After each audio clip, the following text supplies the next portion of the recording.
हम बेहद डरे हुए थे उस सच को जानने के लिए जिसको सुनते आ रहे थे पिछले कई दिनों से।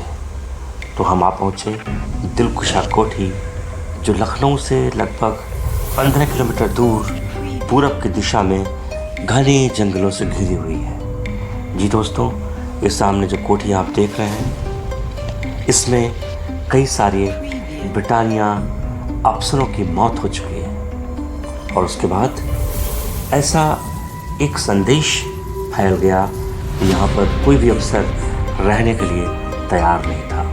और तभी से एक कोठी एकदम सुनसान वीराने में अकेले खड़ी है।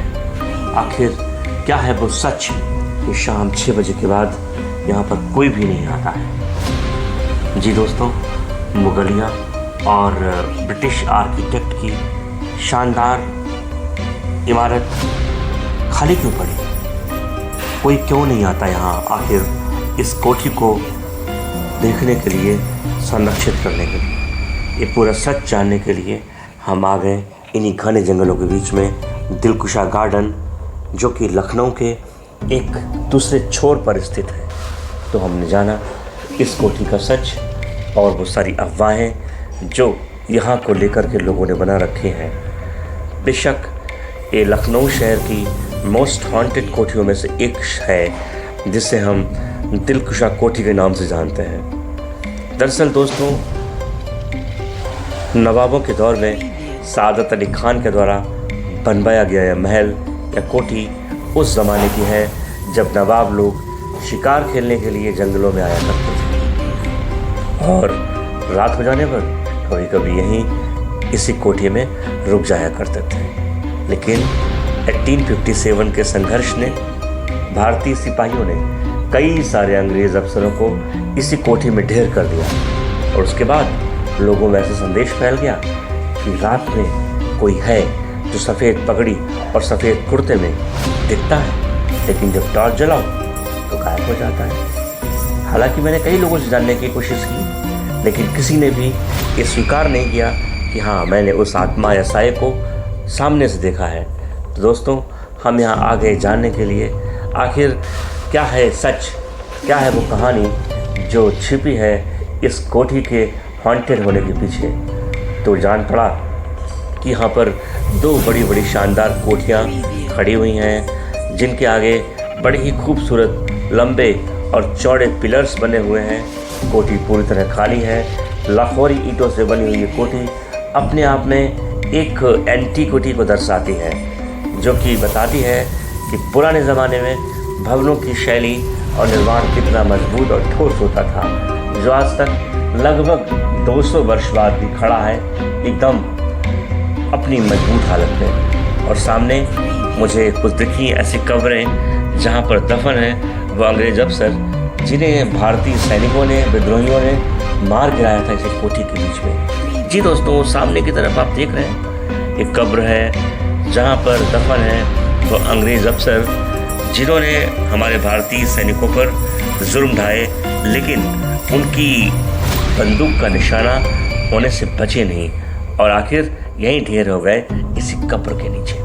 तो दोस्तों, हम हैं दिलकुशा कोठी में, जहाँ को लेकर तमाम सारी भ्रांतियाँ और कहानियाँ हमने सुन रखी हैं कि ये प्लेस बहुत ही हॉन्टेड है, यहाँ भूत रहता है, ये डरावनी जगह है। लेकिन यहाँ आकर के हमें ऐसा कुछ भी नहीं लगा। हालांकि ये कब्र है, जब ये जीते जी हमारा कुछ नहीं बिगाड़ पाए तो मरने के बाद क्या बिगाड़ेंगे। और सामने अंडरग्राउंड एक कमरा बना हुआ है जो कि शायद लॉक कर दिया गया है। इसके अंदर जाने की इजाज़त नहीं है, इसको हम बाहर से ही देख सकते हैं और दिखा सकते हैं। तो दोस्तों, ये दिलकुशा कोठी अगर आप लोग घूमने आते हैं तो बेहिचक आइए। यहाँ भूत का कोई चक्कर नहीं है, कुछ नहीं है। एक कब्र बनी है 2 बगल में और 2 शानदार कोठियाँ हैं, जिन्हें देखकर आप नवाबी शैली को अप्रिशिएट करेंगे और ये भी देखेंगे कि नवाबों ने किस तरह कोठियाँ बनाई थी अपने शिकार वगैरह खेलने के लिए।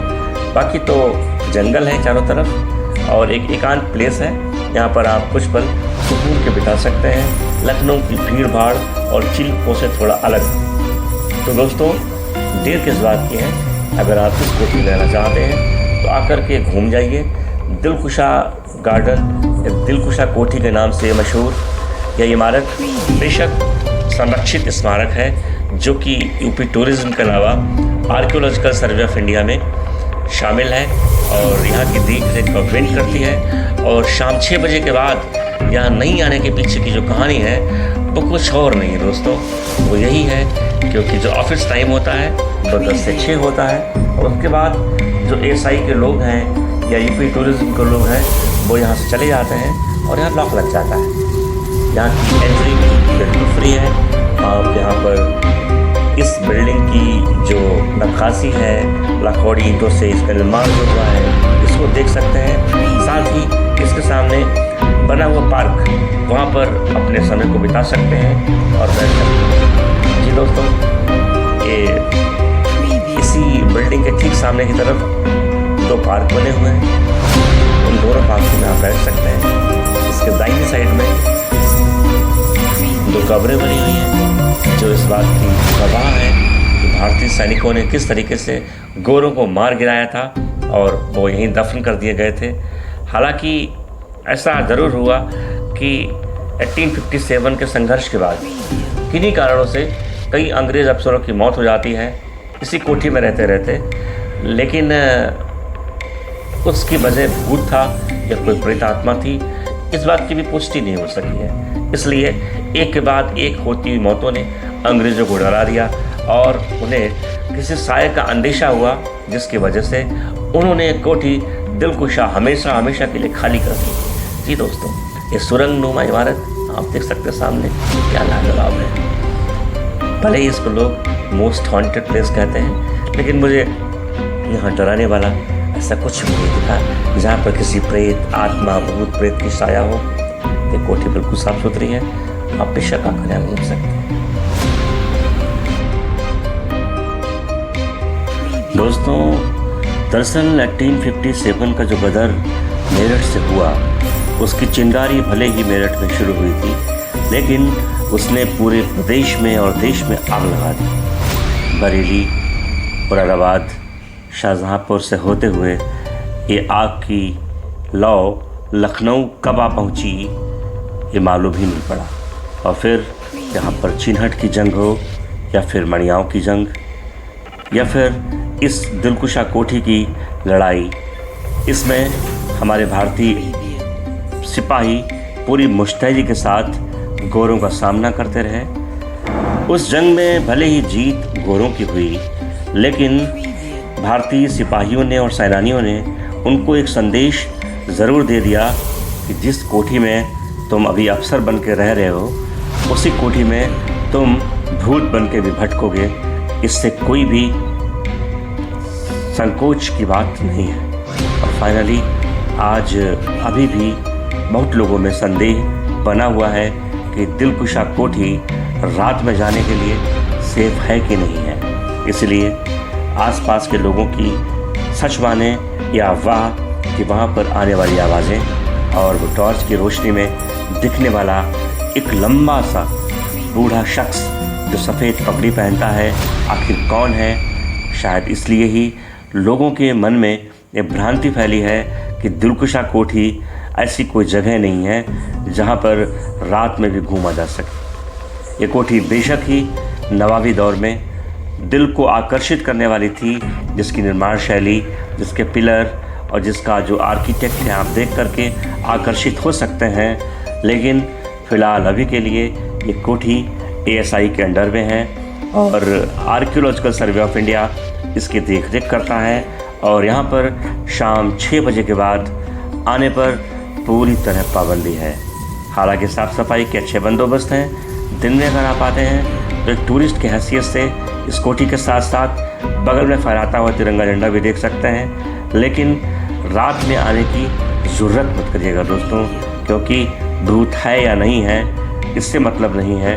लेकिन ये कोठी इतने सन्नाटे में और जंगलों से घिरी हुई बनी है कि जंगली जानवर, सियार, भेड़िया के आप शिकार हो सकते हैं।